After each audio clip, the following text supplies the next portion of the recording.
pre-snap issues with Caleb, the delays and stuff like that. Can you explain what exactly the issue is? We've challenged him. It's been a lot.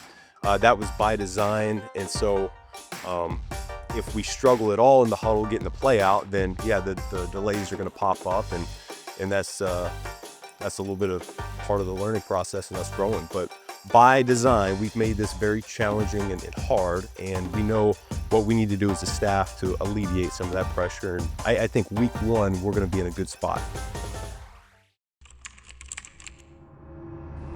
Rotoworld Player news. Ben Johnson is running a tight ship in camp, which you'd like to see. I think there might be a little bit of a learning curve for this offense and this defense as well, which I think is going to be fairly complex under Dennis Allen. But the Athletics' Kevin Fishbain, he said that he believes that Caleb Williams hasn't been consistent enough in training camp, and his accuracy hasn't been there like it was last summer.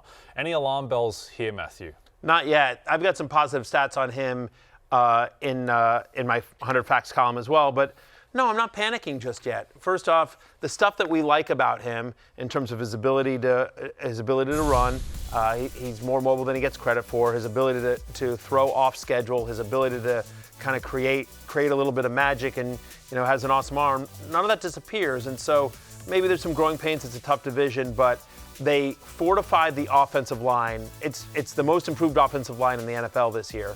So he's gonna have time. He will have time to do off-schedule stuff. And, between DJ Moore and Rome Odunze and Colston Loveland, Cole Kmet, and, Luther Burden, they've given him a lot of weapons, Lawrence. Yeah, and when we just had the stats up there, the two ones that stick out to me the most is 11 yards shy of 500 rushing yards. Not a lot of quarterbacks are doing that.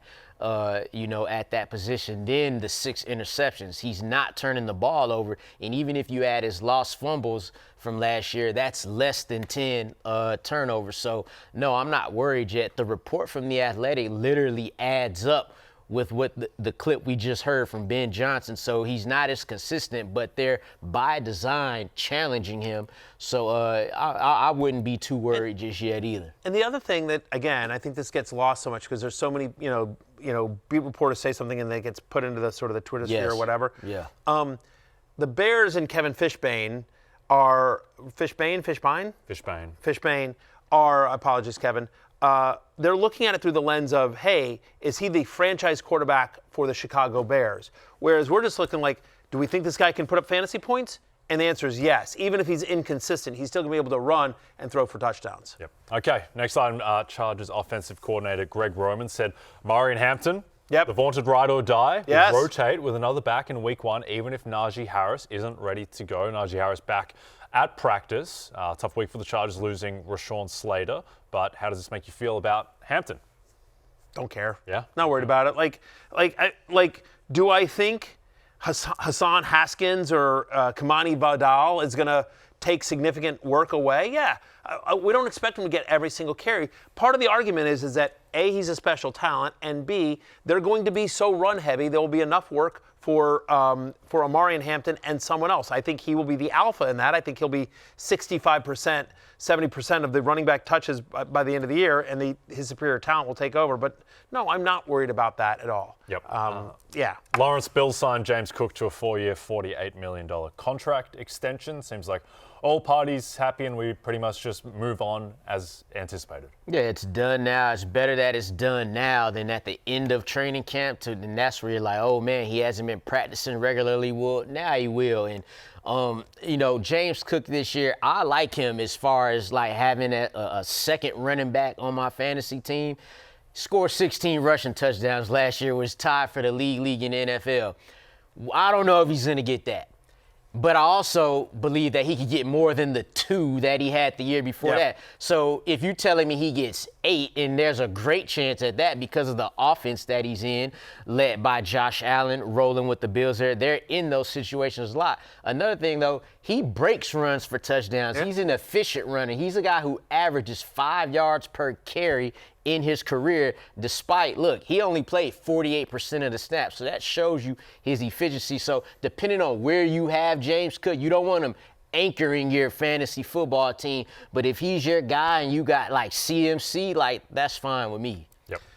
Okay, the big news of the day, Matthew. ESPN's Adam Schefter reports Rashee Rice's disciplinary hearing is scheduled for September 30th, which is after week 4. And the Chiefs in the first 4 weeks, they have a brutal schedule to start. They play the Chargers, the Eagles, the Giants, and the Ravens. So the expectation is that he's going to be available for those first 4 games, and then there might be clarity after that. Yeah, I mean, and fantasy-wise, I think this actually hurts Rice's value a little bit because you're like, oh, great, he'll play the first 4 games, and you're like, well, no, we feel pretty confident that there's a better than average chance that he's suspended at some point this season. And so you would rather that if you have Rashee Rice, you would rather that happen in the first 6 games of the season. They have a Week 10 bye, right? So think about this. Like, what if they have the hearing September 30th, the ruling comes out the next week, Goodell takes a week or whatever to rule, and so maybe then you sit there and then they say, okay, you know what, we're going to suspend him starting in week 7 or even week 6,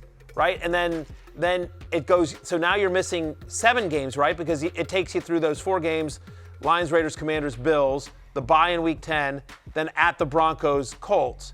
Now, you do get him back for week 13 and for the rest of the playoffs, which would be great. But what happens if they take their time? What if there's appeal? What if the 6th game starts in week 11?